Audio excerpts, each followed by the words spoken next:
All right, good afternoon, everybody. Thank you for being here. I know we've got a lot of folks that are watching online, so thanks for all of you for joining us, for those of us here in Burr Ridge, and I know we have some folks at a couple other sites. So let me just check in with Coal Valley. Is there anyone in Coal Valley today? We're here. Okay, hello, You've got thank 3. you. Okay, we're glad to have you. And how about in East Peoria? Erica, are you there? Hi, Joe. Yep, I'm here, and Leanne Welch from Carlock Public Library is joining me. Okay, and then anybody in LaSalle? I don't think so, but okay. But as I said, I think we've got a good number of people watching online. I'll remind those that are watching online, I sent an email this morning that you can send in any questions or comments to the email address ce@railslibraries.info. And if you want to contribute to conversation or have any questions for our speaker today, feel free to do that. So on to today's program. Back around the holidays, our executive director, Dee Brennan, who I think might pop in a little while, wrote a blog post on her blog, Direct from Dee, titled Thinking About the Future. And among those things she talked about, she commented on ALA creating something called the Center for the Future of Libraries, and whose mission is to really identify emerging trends and promoting future and innovation techniques. And it got us to thinking that we're fortunate enough to have ALA offices here in our backyard, so maybe it would be a good idea to get someone from the center to come and talk about what they're doing. I remember thinking when I heard the word center, it was like this big thing with lots of people like running around, collaborating, and perhaps you get there. But then I looked at the staff listing, I saw one name, and the name was Miguel Figueroa, who we're very grateful to have with us today to talk about this. And I think, Miguel, I can turn things over to you. Sure. So you stole what my normal introduction is. Sorry, we'll rehearse next time. No, that's cool. You helped. So my name is Miguel Figueroa. This is my second time working with ALA.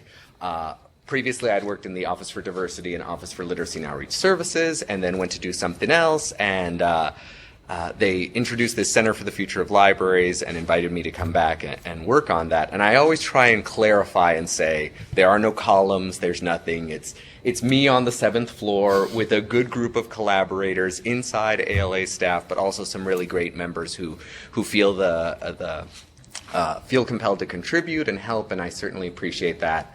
And so I say that kind of to temper both your expectations, but also to raise the opportunity that you could always contribute. And I'm actually kind of nice, I think. So if you give me a call or something, I will answer the phone and talk with you. If you have an awesome library, which I'm sure you do, I would love to come and visit your library and see how you're incorporating some futures thinking or working with your community to think about the future of your library. So I will go ahead and start with PowerPoint. And so I think the first line of the description for this presentation was, why is now an important time to think about the future? And a lot of people are thinking about the future, and I've spent a lot of time trying to explain it. And then I saw this. Actually, I heard this at a presentation. And this is Alec Ross, who was Senior Advisor for Innovation to Secretary of State Hillary Clinton. And the 21st century is a terrible time to be a control freak. And like you, I think when I heard it, I started to laugh to mask the fact that it was just a punch to the stomach for me. Because I went into libraries after taking a career aptitude test, and it told me librarian, and I think my second option was like agricultural engineer, but it was around like organizing crop rotation, and I think the third option was even more boxy and control freak than that. And so this hurts my soul in a lot of ways, but I know that it's true. I know that we look around, and the idea that we knew our place in the world and our place within our city structure, our educational environment, or that we knew the role that we were going to play in 2 or 3 years was defined. those opportunities to be a control freak, I think, are totally gone. And one of the things that Alec Ross was really saying is that you really have to embrace that idea and just accept it. And the people who are going to be successful are those who are going to know that it is a terrible time to be a control freak. And even if we have that tendency, we have to find a way to break through it. So within library world, I think there's a lot of people who are thinking about this and who have started to talk about the future. There's no shortage of people and organizations that are really talking about this. So most of us saw IFLA's trend report when that came out, and it, about a year or two ago, did a really good job of kind of identifying 5 key trends. As I've looked around and started to think of other things, Arts Council of England has this great piece called Library of the Future. You have to translate a little bit of it into our context, but I think they hit on a lot of really great things. I'm always impressed by the work that ACRL is doing, the Association of College and Research Libraries, and they had 2 reports that really started to look at futuring as techniques. We were fortunate enough this past year that New Media Consortium, who does their Horizons report, did a research libraries report, which I think was more of an academic library view of things. They termed it research library, but I think it translates for us into academic. But there's so much to take away from all areas. Royal Society of Canada has a really good report. So there's a lot of people who are really starting to think about the future and starting to push us to do some new things. And when we think about the future, I think most people identify some pretty standard ways of thinking about the future. This list is from Edward Cornish's Thinking About the Future. He was instrumental in founding the World Future Society and oversaw its Futurist magazine for a while. And he talks about several strategies: scanning, trend analysis, trend reporting. So scanning is kind of that ongoing effort to identify changes that are happening in the world, usually looking outside of your own setting or environment. I think those of us who have gone through strategic planning processes probably know that we incorporate some amount of environmental scan into that process. Trend analysis looks at examination of a trend to really look at its nature, its causes, how it's developing, and the potential impacts. Trend monitoring kind of looks a little bit further into that. Careful and deliberate monitoring of specific trends. So once you've focused in on what you think is important or what you think your community is important, how do we stay current with that particular trend? Trend projection tries to take any available data, especially like demographic data, and try and extrapolate that out and say, okay, we know that this is the trend. Can we expect what it might be in 10 years? Scenarios. ACRL, one of the things that they did was to talk about scenarios for the future of the book. What would happen if we moved away from the physical book? And so they provide stories or narratives that encourage you to think through and say, okay, what if that did go away? What would happen to our space? As we go on the other side, polling. I think a lot of us do this with our boards and trustees and friends. We start to ask them and say, okay, help us think through this. What do you think are the expert issues? What do you think is bubbling to the forefront for you? Brainstorming, that idea of creative process, etc. Modeling, again, trying to use some smaller models to represent larger issues. We think of emergency response models, for instance. So how could you use modeling to think about the library of the future? Gaming is gaining a lot of traction, I think, in both academic, but also we see it popular just among people in different organizations. How can they kind of create games that will stimulate future thinking? The idea of historical analysis, I think it's sometimes hard for us to think that history and futuring might be related, but historians tend to look at certain pieces of evidence from history and try and put together the story that way. The idea of historical analysis would be that in the same way that you kind of can do those things, you can also look towards the future and try and find similarities between different stations. And then this idea of visioning of what's the preferred future that you and your organization want to do, and once you've seized on that, what are the steps that would get you to that preferred future? And again, I think of strategic planning in a lot of ways. We think about, well, what's the world that we'd like to develop, and then how do we get there once we do that? So focusing in now, I guess, a little bit more on what the center's actually doing. The Center for the Future of Libraries, the 3 points that I kind of highlight are identify emerging trends that are shaping libraries and the communities that they serve, promoting innovation techniques to help librarians and library professionals shape their future, and building connections with experts and innovative thinkers to help libraries address emerging issues. And a little history, I guess, for the Center for the Future. I always give credit to the Center for the Future of Museums is an organization that's the American Alliance of Museums. And if you aren't familiar with the Center for the Future of Museums, I would encourage you to Google them, take a look at what they produce. We know that there's a strong connection between what museums and libraries do. I think that it's evident even in their futuring work. What they identify, I think we can translate with a little bit of effort into the library environment.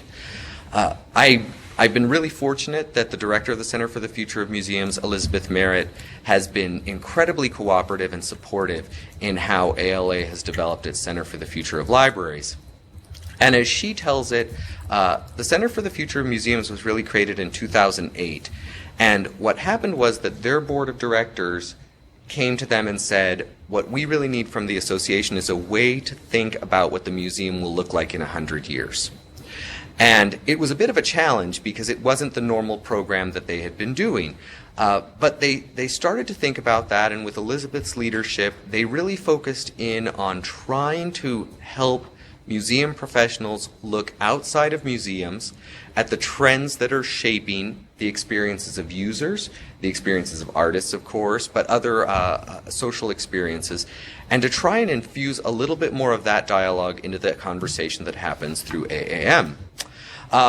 And if you take a look at the Center for the Future of Museums, I think they do an awesome job of sharing really insightful information via their social media. So they have a Twitter account, of course, and you can follow that. They also blog extensively and really push the envelope on things. Elizabeth has a remarkable way of taking something that you think has nothing to do with anything and figuring out exactly how it fits into museums. And then probably one of the best things that they produce, and one of what they're most known for, is an annual report called Trends Watch. And their annual report, Trends Watch, usually looks at broad trends that are happening outside of museums, and then she connects them to practices that are happening in museums. So you're exposed to the broad innovative idea, and then you're also shown how your counterparts or peers are implementing that. And the latest edition of Trends Watch just came out this past month. So I think they've been going since 2008, and we were fortunate that we had some key thinkers looking at these things. Susan Hildreth at IMLS, when she was serving as director of IMLS, Keith Fields and Maureen Sullivan, I think, were aware of what Center for the Future of Museums had done, and they were really interested in trying to figure out, could we do something similar for libraries? And so with IMLS's support, we launched the Center for the Future of Libraries, and I joined in May. And right now, I think for the first 6-7 months, however, May to now is like 7 or 8 months, I guess, I've been focusing on that first bullet point. So identifying emerging trends that are shaping libraries and the communities that they serve. And I think that aligns well with some of the key ways of futuring: scanning, trend analysis, trend monitoring, trend projection. So that's kind of where we are right now. I think that the other 2 bullet points, that idea of polling, scenarios, etc., is a way for us to engage those outside innovative thinkers. And we've made some strides toward that, and I'm happy to talk about that a little bit more, but it hasn't been the focus of my work yet. And then also trying to use some of those innovation techniques, etc., so brainstorming, modeling, gaming, visioning, to really encourage us to think innovatively and to try and explore new and different ways of doing things. So why are we concerned and thinking about trends? This is again from Edward Cornish. Trends help us organize our thinking about changes, giving us a clearer picture of the really important things that are going on. And from this awareness often emerges key insights to help solve practical problems. I think the cool thing with trends is that we can spot a trend and we can say, yes, that's happening. And then we can either decide, I do want to be concerned with that. I do want to be involved with that trend. Or else we can also say, I don't think that this is what my community or my organization is really concerned with. So we can use trends and see them happening and pick which ones we want to use. And in futuring circles, there's always this tendency to say there isn't a single future. So I don't think it's possible for any one of us to say, this is the blueprint, and I figured it out, so just copy this and we'll all be good, we'll all be future-proof. Instead, there's this encouragement of try and figure out different futures that you can pursue. And inevitably, I think it's the trends that point us towards those futures. So you can identify the packet of trends that you are most concerned with and say, we are going to innovate within these spaces and make ourselves relevant within this field of trends, and that's going to be our future. We need to maintain an awareness of the other trends that perhaps we're less thrilled with, a little more concerned with, scared of, but we're going to target in on these things because we think this is something real. More than, as much as I like Cornish's statement, and I'm sorry this is kind of small, but I really liked this statement from, this is Skift. They're a travel they're a travel kind of consulting and training organization, and they do an annual. They just started an annual trends report that I really enjoyed. And in there, in the introductions, they said, "We're consumer in instead of silos out, being fanatically focused on changing consumer behaviors across all sectors, not just libraries." I subbed in libraries for travel, wherever that appears. Not just libraries, whether because of digital tools or globalization or other generational factors, rather than what silos are doing talking among themselves and how that affects libraries and their future. The future of libraries will be defined by leaders who understand the larger context in which libraries operate, not by navel-gazing. And I don't know if they meant that for us, but it certainly felt like, yes, that's exactly it. We have to look outward. You have to be concerned about stuff that's happening outside of your environment, and we have to get outside of the silo. And I think that that's what trends allow us to do. They help us keep an eye outside of the normal world that we're in. So, I made the executive decision of one and thought, I really love the work that the Center for the Future of Museums does, and they do such a good job of sharing out trend information via social media and then bundling their information up into Trends Watch. And I think other organizations that do these reports do similar things. IFLA had an awesome report that was really helpful, and New Media Consortium, when that report comes out, it generates a lot of buzz. But I get really concerned about the flow of traffic and how much information is out there. And as I kind of stepped into it, I was overwhelmed by how many channels of information there are and sources of news, etc. And so that control freak in me from earlier not be stopped. And so I thought it might be helpful if, instead of just saying, here this week, this is a trend, think about it, come back later. Here, this is... I wanted to try and organize the information and say, okay, what are trends, how are they developing, and then why might they matter to libraries? And so what I started to do was these pages, I guess, just about different trends, and I kind of dubbed them a trend library. And I usually tell people, this isn't the top 10, this isn't the best of the trends, this is just what I'm seeing and what I thought might be helpful. And I try to provide all the links to all the sources that I consulted, in reports and news articles and fleeting moments, etc., and put them all there so that if you're really sucked into one trend, you can follow it to its completion and explore it a little bit further. But it's just a place where hopefully librarians can go to kind of from a professional development perspective that says, yeah, I'd like to learn a little bit more about drones or a little bit more about robots. Also, perhaps this might save some time when you go to do a strategic plan, and maybe I can save you a little bit of time from doing that environmental scan. Instead of you having to compile all these documents, maybe you could go here and say, okay, Board of Trustees and leadership, let's take a look at this and what resonates with us. The other kind of unexpected thing that I found was that as we start to put them together and start to look at them, they talk to each other in a weird way. And I think if you read them in sequence, you're like, that's connecting to that, and that has something. The sharing economy has a little bit to do with the Internet of Things. The Internet of Things has a little bit to do with, this other issue that's coming up over here. And by having them kind of assembled here, hopefully we can start to make those connections in new and different ways. So the colors, most of the people who encourage this type of trend scanning say that it's important to develop a system for organizing. Librarians, hooray. This is in our wheelhouse. A lot of them encourage a digest method, and digest is demographics, economics, government, the environment, society, and technology.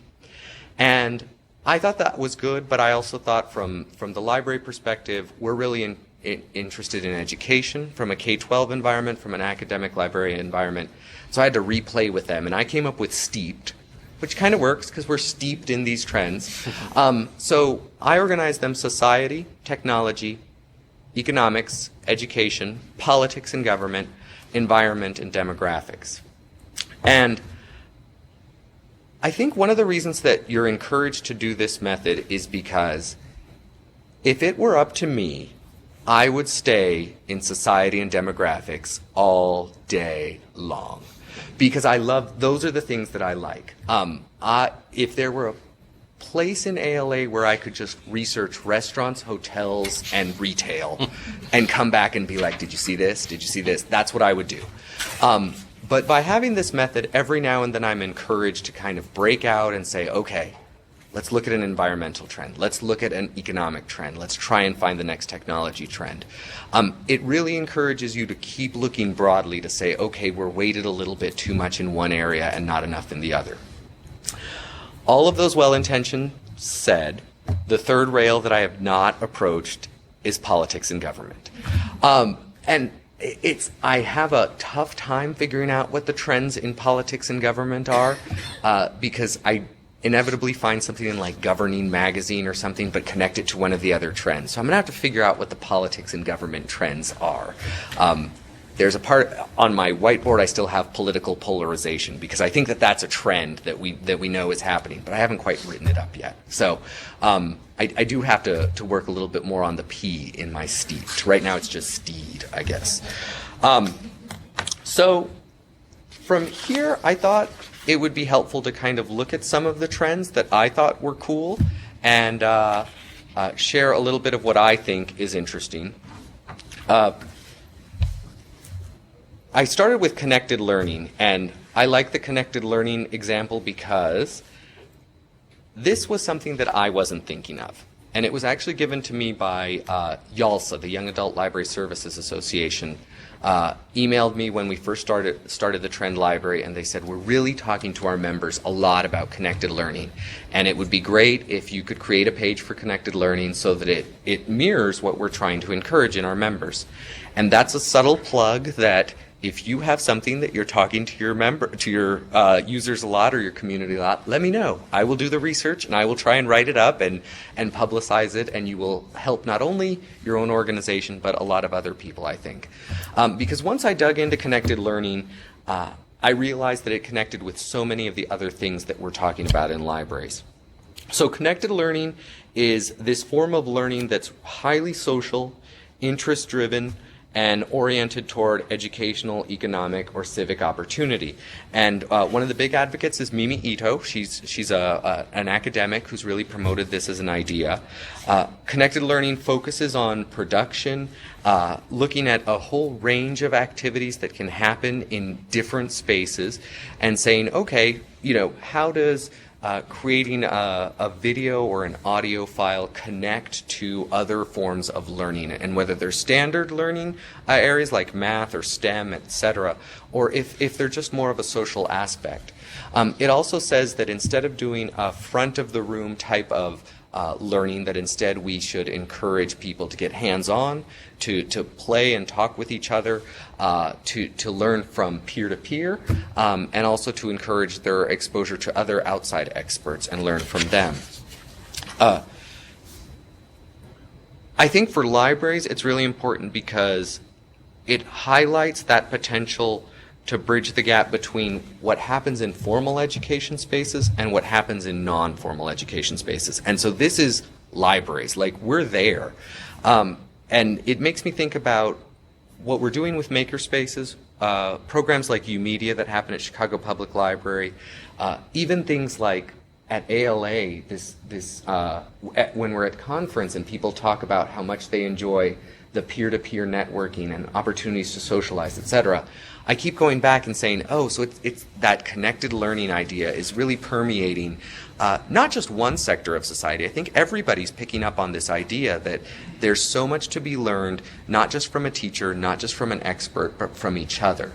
And as I go around to libraries and talk to people, I realize that this is what they're doing, whether intentionally or unintentionally.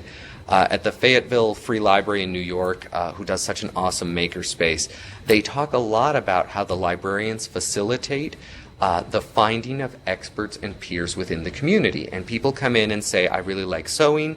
I'd like to learn more about sewing. They're like, well, would you like to teach sewing? And that's how they kind of start to encourage these types of things. They take a lot of the burden off themselves and off the idea of somebody has to be the expert, and instead put the burden on them to facilitate across users and learners.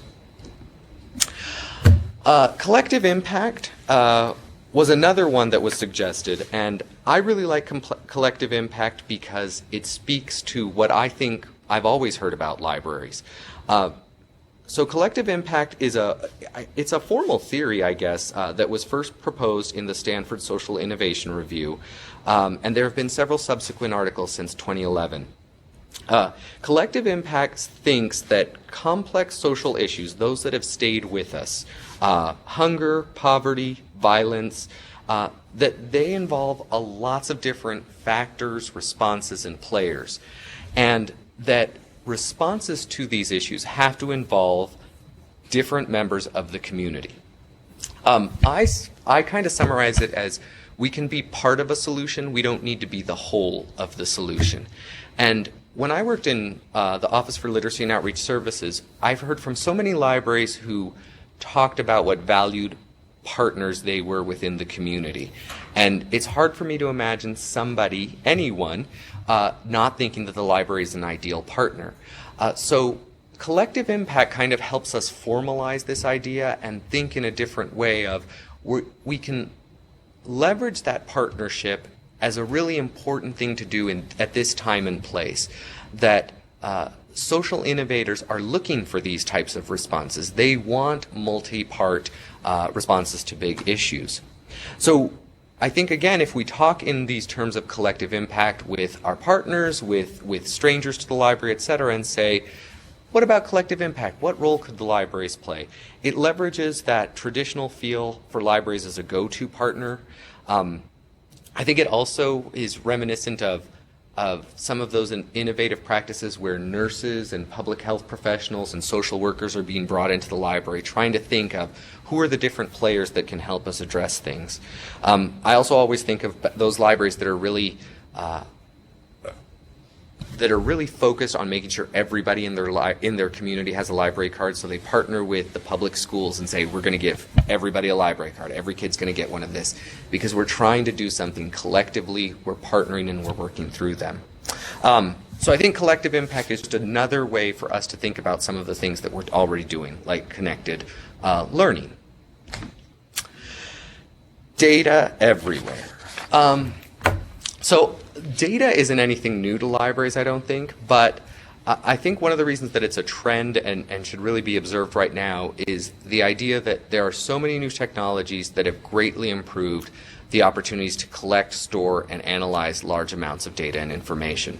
And it feels like this is an ideal place for librarians to enter into and to be concerned, not only because of our expertise and skills and our knowledge in this area, but it might also be an area for libraries to be concerned about. Is this the next wave of collection materials, data sets? How would we make those available to individuals, to researchers, to community users, etc.? Because as this data proliferates and becomes more available, is this going to be something that libraries ask us for? Shadow is It's an application that I think is still in development or in beta testing. And just to prove how far data has gone, I think Shadow is one of the cool examples. So Shadow is an app that you record your dreams onto. So you diary your dream. You can either do it by audio or by text. And then what they have done is they start to take the big data that comes out of the collective recordings and line them up to world events, local and community events. They start to think about it in terms of the other data that your phone has collected, so when you went to sleep, etc., and it starts to multiply all of these different data pieces and put them together in a different way. So if data is taking over our subconscious, we know that it's a big thing. This, though, also points out the other scary thing, I think, for librarians, is that some of this data collection can be scary. I mean, how do we educate users about how much information is being collected about them, how they can use these applications responsibly and carefully, how they can be aware of how all of the different apps that they have create these profiles and data pools that are really identifiable, that eliminate the opportunities for anonymity, that might infringe on their freedoms and privacies, etc. Shadow, cool, also scary when you think about it. The other one from Monday's announcement at the Apple event, ResearchKit. ResearchKit is going to help turn the iPhone, the Apple Watch, and the previously introduced HealthKit app into kind of an opt-in tool for researchers and research institutions. And they've done it in an interesting way. ResearchKit will have a series of applications that would actually help in the potential diagnosis and also monitoring of different health conditions. So different tests that might help identify asthma, Parkinson's, diabetes, breast cancer, those types of health risks. The great thing is that it'll help doctors kind of diagnose patients or encourage patients to become more aware of those things and talk with their health professionals. The other thing, though, is that it starts to track your activity, and it starts to combine that type of data with other data that they have available to you and creates large data sets that then researchers could use. And if we think about how much easier it would be for people to collect these types of big research data sets if everybody had it on their phone versus you had to see the advertisements on the bus to go to Northwestern and sign up for a research study or something. This kind of changes everything in a lot of ways. So again, data everywhere. What's the library's responsibility for providing access to those research data sets if that becomes something that we need? What's our responsibility to help users become aware of how this information is being collected? And how does this all align with our traditional values of intellectual freedom and privacy, etc.? Emerging adulthood. One close to my heart, I guess. So emerging adulthood is, again, a more formal theory. I think Jeffrey Arnett kind of introduced this in a theory of development from the late teens through the 20s. And it proposes that our traditional ideas of infancy and childhood and then adulthood, that somewhere in there might be a middle ground that is this emerging adulthood. And that not only might it be a unique developmental stage, but that it also might be a unique period for the brain's development. So there's two streams that are happening, this sort of sociological stream that looks at human development, and then more of a science stream that looks at the actual brain development.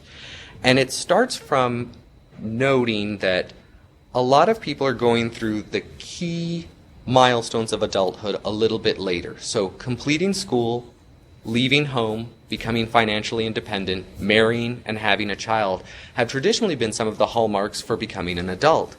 And partly, I think, because of some of the changes that have happened in the economy, and we saw more young people delaying completing school, maybe delaying their financial independence, delaying moving out of their parents' home, maybe even delaying finding a job because of the economic circumstances. That entertained this idea that there's this gray zone between young adulthood and formal adulthood, what we traditionally think. And I think even as the economy recovers, we might still continue to see these types of things, that there's going to be stiff competition for some of the most desirable jobs, that younger people might struggle with those first years in their 20s to figure out how they transition from lives that had parents to more independent lives. And if we follow out some of these trends, that the bottom chart is marriage age from 1950 to more recent times, and we see that there's been about a 5-year shift of the average time for marrying. If you look at the birth rates, it's a similar idea. For libraries, I keep thinking of this in a lot of different ways. Those of us who do Reader's Advisory maybe are familiar with the new adult publishing trend. So marketers have figured out how to capitalize on this and are starting to introduce these new products that are specifically for new adults. Certainly television has already done that as we look at Girls and other TV shows that really focus in on those particular years. So is this an area of service that perhaps, like young adult services and teen services, kind of emerged and changed from children to young adults? Do we now also need to think, well, there's also a potential for a category of service that really looks at new and emerging adults? I was told that one of the National Library in Russia has a library or a library service that is specifically for this target area, and they mix not only popular reading and digital media production, but also counseling services, not only career counseling, but also even psychological counseling of how do you work through finding a new apartment, leaving your parents, etc. So they're kind of trying to hone in on this area. I also think the repercussion effects of this, so if there's a 5-year delay in when people get married, and then let's say there's 6 or 7 or 8 years between when they have children, what happens to that space between when people leave an academic library and when they come back to the library with their kids? What happens in that gap for libraries to work through there? So I think that those are really interesting ideas for us to extrapolate and bring into our environment. Fast casual. I could spend all day on fast casual. I love it. And there's a whole environment around fast casual. So the best examples I always put out for fast casual, Chipotle. I think you can even translate Starbucks into a certain amount of fast casual, especially as they move into more dining options, etc. Qdoba. The pictures are from one of my favorites. It's Sweet Greens. They're in D.C. and Boston, and I think New York. Sweet Greens, I kind of had that little... Their philosophy is... They were started by Georgetown students, so that's a point of envy right there, that some little college kids came up with this really quickly. But every store that they open is uniquely situated to the neighborhood, and they design it specifically with the neighborhood. They bring in local artists to kind of give it a feel for that. And I was just like, that's libraries. That's what branch libraries do. But they've adopted this and run with it, and it's really changing consumers' experiences. So the hallmarks of fast casual: counter service, so a slightly more relaxed, informal feel, customized menus, freshly prepared and higher quality foods, and then upscale and inviting dining spaces. And so I think that there's a couple of things that might play out here. That idea of some level of customization to your order, that you can kind of go in there and get exactly what you want. It's not prescribed. It's not ordering off a menu. This idea of limited table service, so you kind of serve yourself and then go to your own space and have your own experience there. The more local and health-conscious ingredients, I think, are indicative of this aspirational lifestyle that some people are pursuing, that we are now more aware of higher-end experiences, and we believe that all of us should have access to those higher-end experiences. The upscale or distinctive decor, you should go somewhere for the experience. Fast casual also has really caught on to technology, and so they look at technology's role in customers' lives. They're more likely to introduce loyalty apps, online and mobile ordering, and mobile payments. So they're trying to focus in on efficiency, but also have an appreciation for the busyness of people's lives. And this idea of living room-like social and flexible spaces, I think we see not only in fast casual, we're starting to see it more and more in hotels. So hotels are getting rid of that front check-in desk. They're doing different things with their lobbies to make it more flexible. And ultimately what this is trying to do is encourage people to come in here not only for the functional aspect of the space. So you don't just come in here to dine. You also come in here to socialize. You can stay here and do your work. You can stay here and you can stay here and meet new people. You can come here with friends, etc.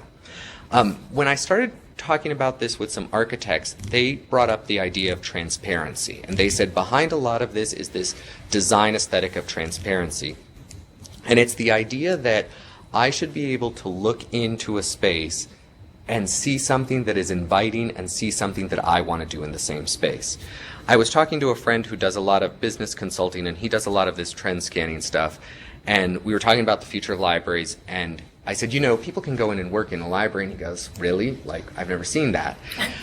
And I go, well, of course you can. It's a public space. You can do all of this stuff. I go, what makes you come into Starbucks and do it? And he goes, because I've walked past Starbucks and I've seen people working in Starbucks. That tells me that I know. And we were talking earlier about your library and about how it's the concrete. So what is the opportunity for people to walk past a library and see other people working in a library and say, that's what I'm going to go in and do in there? If you look at most of these fast casual, Chipotle certainly has the bars in front of the glass doors. Starbucks has the same thing. Sweet Greens has so much transparency in their facility to allow people to see every aspect of what's happening. Whether you want to know what's happening behind the counter or whether you're passing on the street and want to see something, you have that opportunity. And I think the reason I love retail, hotel, etc. is because I think people are going to these spaces, they're having an experience there, and then they're wondering, why don't I have this same experience at the post office? Why don't I have the same experience at the bank? Why don't I have the same experience at the library? And the idea that people are going to compartmentalize their experiences and say, oh, no, that's not what I expect from, this particular place. I don't think that's true anymore. I think people are taking it and they're saying, what I got at the Apple Store, I want it here. And if I don't get it here, then something's wrong with this place. It's not that the Apple Store is special. Something's wrong with this place. Resilience, one of the environmental concepts. This culture of resilience that kind of bolsters support for preparedness and response. Instead of the idea that we should be able to recover from a disaster, environmental or economic or something else, is the idea that we should be able to bounce back and be flexible and move with things. This has been a big investment from the Rockefeller Foundation. They've created their 100 resilient cities. And what they've done is they actually select cities internationally, provide some support for a resilience officer, they provide support for strategic plans, etc. A lot of it is moving into architecture so that you post-Hurricane Sandy, we saw that a lot of parts of New York were debilitated by the storm, that they couldn't quite recover fast enough. So an encouragement when we look at physical buildings, how could we design them so that they could withstand these types of emergencies and bounce back quickly? The thing about resilience that I think is an opportunity for libraries is it requires a level of community involvement that encourages individuals, not decision makers, like individual people, to think about their lives in resilient ways. And how would you make do if something happened? So what are the resources and the information that they would need to make informed decisions? In the time before an emergency or in a significant amount of time before an emergency. It can't be top down, I don't think. I think it has to involve people. It reminds me of those ideas of equity and access, that truly resilient communities, there would be an opportunity for everyone to bounce back, not just those people who had the financial resources or the foresight to plan, but there would be a way for everybody to bounce back. And we've seen evidence of libraries that have been able to come through with this. The pictures are from the Bopes Library at NYU, and that was after Hurricane Sandy, and they opened up their doors and kind of allowed people to have access to charging stations, access to Wi-Fi, other things. We've seen other examples of libraries in their communities really taking on this role and encouraging that. The sharing economy. The sharing economy. So, the sharing economy, or collaborative consumption, peer-to-peer collaboration, or even just rental period, utilizes social technologies, allows users to share resources, goods, services, and skills. And so some coworkers are going to South by Southwest, and ALA and its collaborators to South by Southwest hand out library-themed stickers. And she asked me, what should our sticker be? And I said, we were sharing before sharing was cool. And I think that it's true. We were the original sharers. But I went to an event, the Chicago Ideas Festival had an event on the sharing economy, and there were 3 panelists, all very smart, but one of the women, she was in charge of Books Underground, which is in subways in London, and her idea was to take books and to leave them on the subway for people to serendipitously find them. And she said, she goes, this is why we had libraries. Past tense. She seriously thought past tense, this is why we had libraries. And the other guy who was from meal sharing, he was the same, very smart, but there was a certain part of me that was like, we're still here. We've been doing this much longer than you have. But the difference that I think they all see in what they're doing is that it's the sharing, but then there's also a technology layer on top of it. And the ultimate goal is not the sharing. The ultimate goal is the experience. So they see an ease of sharing that can be facilitated by mobile technologies or by some other way. And when I come for meal sharing, I'm not just coming here to see the meal. I'm coming here because I get to have a meal with you, and I get to meet you suddenly. And the book that she left on the subway is tracked, and so you can start to see where that book has been and how it's happened. This is, I think, tough for libraries. Even though we know that we've owned this sharing space for a long time, we also have some principles that encourage us to say, your sharing experience is private. We don't share what you borrowed or what you got from us. That is entirely up to you. So it's a question of, as people become more familiar with this sharing experience, will they want that level of sharing that is different from what we traditionally share, and how do we adapt that? The other thing is that we see a lot of opportunities to rent new and different things, and I've seen lots of stories about libraries sharing a sewing machine or cake pans, etc. And I don't know that it's just about sharing new and different things. It's how does the sharing of new and different things encourage a different experience? What's the layer on top of it that we put so that people have not just the thing, but the thing plus the little background and experience that they get? And so we want to say that we're in this, but I don't know if we're in this as much as other people, and enough for other people to say that we're part of it. The last one, Unplugged. So one of the coolest things I think in doing this the trend stuff, is that you see all of these things that are on the horizon, and somewhere I read that every emerging trend has kind of an anti-trend to it, and those anti-trends always seem to come back to a lot of the things that libraries have traditionally done, and it points to an opportunity for us to really find the value in what we've always done. And Unplugged is my attempt to try and put that together. So in a world where information and technology are everywhere and ever present, people are going to look for unplugging opportunities. We see it in hotels, that as much as hotels advertise Wi-Fi for free or $19.95 a night, there are also hotels that advertise no access to things, that you can't even get a cell phone signal there, that you can't get Wi-Fi. It's an opportunity to unplug, and they see that as their selling point. So what is our opportunity to say we are a place where you can come in and focus? We have spaces where you can leave all of this stuff behind and really focus in on what you need to do. And maybe we need to step away from the quiet reading room idea and instead try and rebrand it in a way that's closer to what the Unplugged idea is, or the Focus and Calm is, or something like that. But it's a real opportunity for us to come back and say, we've always been doing this, let's just rebrand it in a new and different way. The last slide, I usually throw this up just as an ending point, and this is hopefully where we're starting to take off for the innovation, etc. Side of things.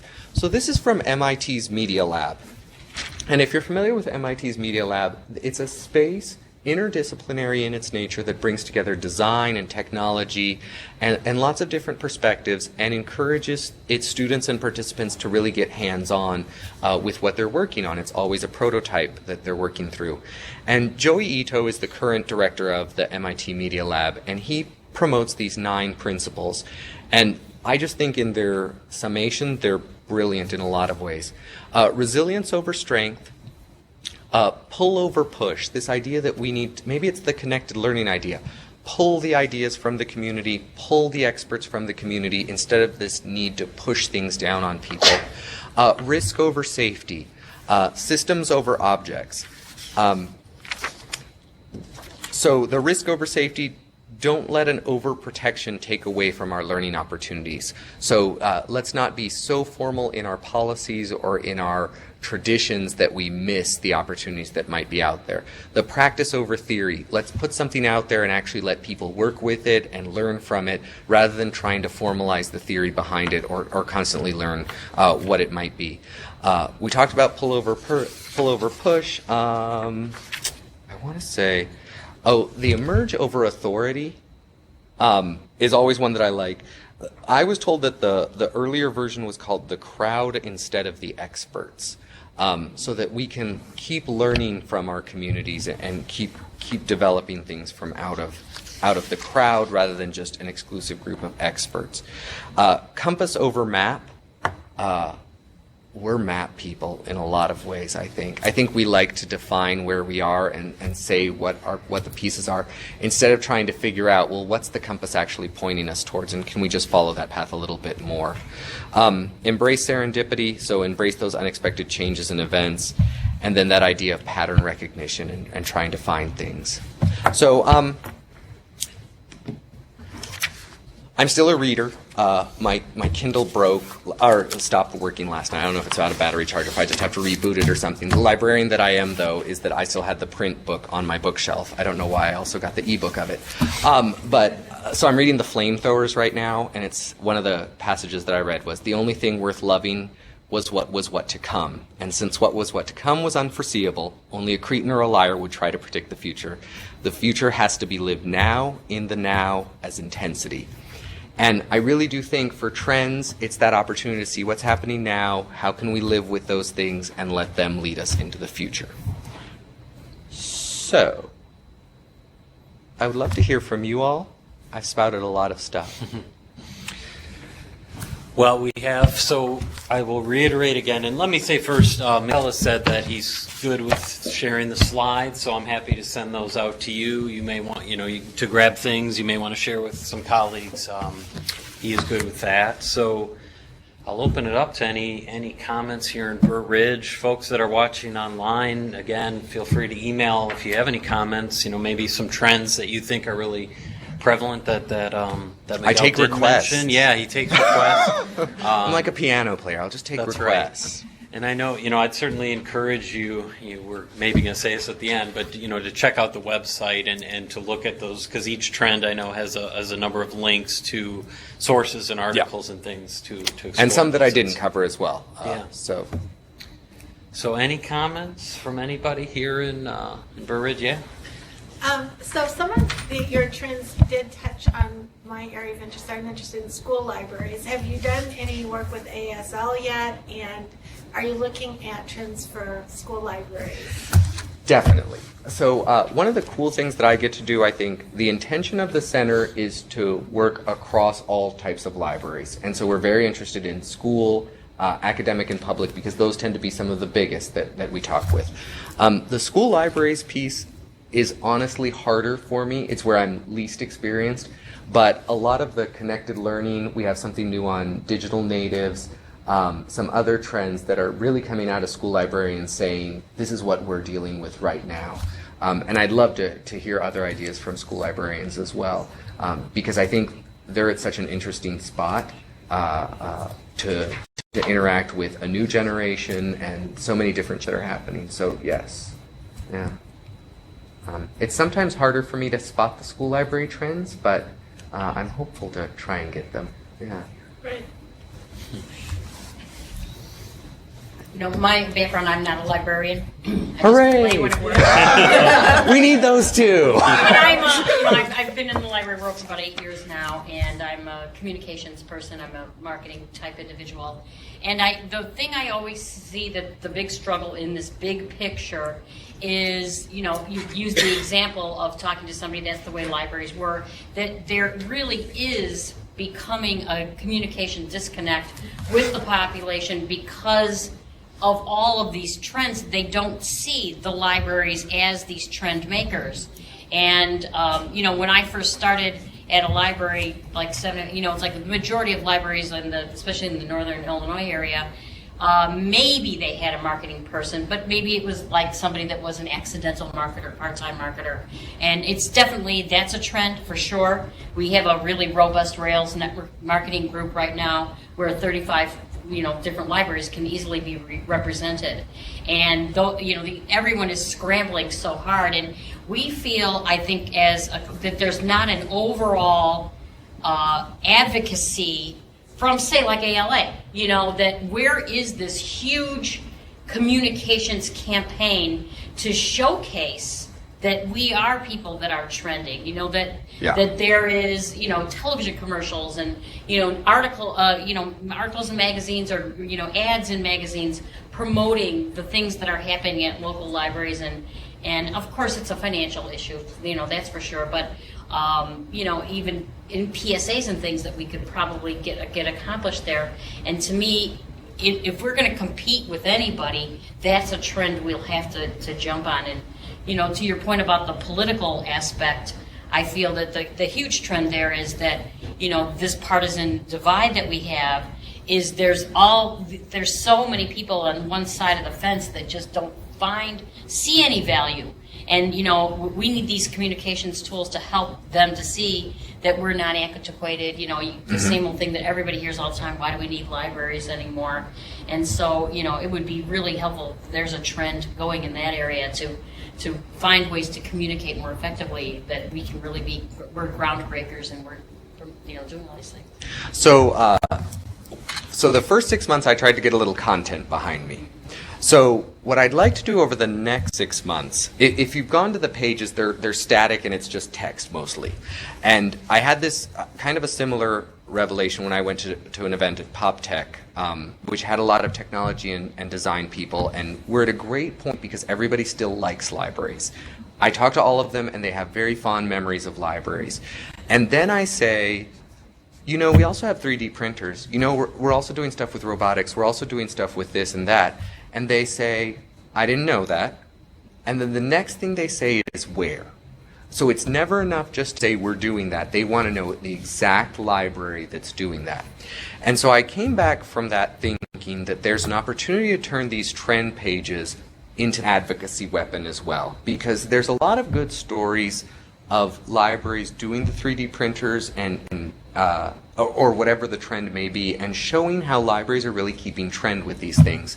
And so I've tried to start saving all of those stories, and I think what we're going to try and do is run a storyline along each trend to say, not only is this a trend that we know, this is a trend that we're on top of. This is where you can see what we're doing that's actually happening. And I think that that's an important step for us to take, is that rebranding away from just, we're trying to keep up, to say we're also a trailblazer, we're also a leader in these spaces. So that's very much on my radar, and I think we definitely have to do that in a different way. In addition to trying to put some visuals up there on these pages and make them a little less static. But well, if you ever want to come and meet with this marketing group, every 2 months we meet at various that would be libraries, great. and I think the group would love to sit down and brainstorm with you on that. Cool. Yeah, because part of the problem is that we're still our own years. Yeah. While some of us, some of you, ever may be on top of trends, there are other people who refuse to admit that there are such things as trends. And even for those who are doing awesome things, it's hard for them to break out of the books hard for us to break the perception of the books mentality. Or everybody thinks about us from their childhood or from when their children went to the library, and they don't quite see that connection that we're actually doing. The study says they love us, but all they know about us Is books. that. So how Yeah. do you fight with that? I mean, it's, Exactly. Yeah. And then when you're in a situation like we're in, that we have to actually go to the taxpayers for a referendum, then we have, because we don't have anybody like, look, this, advocacy group, the ALA or whomever it is already saying, libraries are great, everybody's got to have one. The Starbucks has, advertising all over the place, all these places. And so they, you want to start a little place or upgrade, you can do that because you've got the support of, but libraries are almost like we're on our own in a way.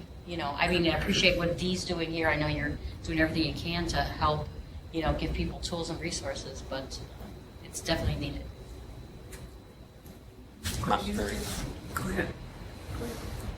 Monica. Hi. Right. So, you brought up a really interesting point when you were going through the areas that there's a lot of areas where there is a trend and then there's sort of a reverse. The trend. anti, And yeah. I heard a fascinating report on Planet Money this week about Spirit Airlines.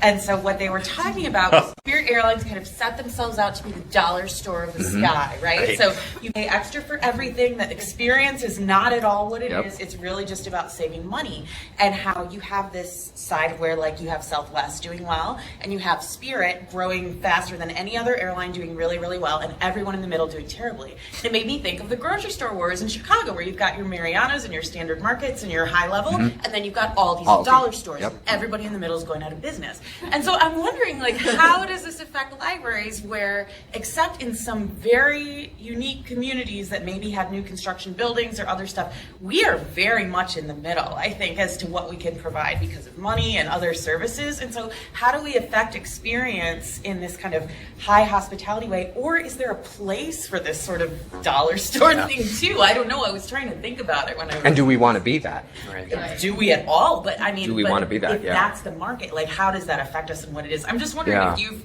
you've seen any of that. I mean, I'm sure you've seen it in the retail side. So the Skift report, you might enjoy that because they talked a little bit about the Spirit Airlines thing. They also talked about Spirit, though, as, what did they say? So their anti-trend wasn't so much that it's cheap. I think that they highlighted the fact that it was just bare bones. That there are some people who will just I just want to get there. That's all I want to do is just get there. And so, well, that may be true. And I thought I was that person until I flew Flew them. And then I- But I think that was kind of their original idea, that they were, JetBlue was the antithesis, that JetBlue invested so much in the personality of everything, and that eventually it just became too much money, and Spirit kind of said, we can just be vanilla and be fine. And I don't know, so is there space for the library that wants to be the Marianos and have the maker spaces and all of those other things? And then is the other side, maybe the other side is just like, we're just books. We're focused on reading. This is our big business, is reading.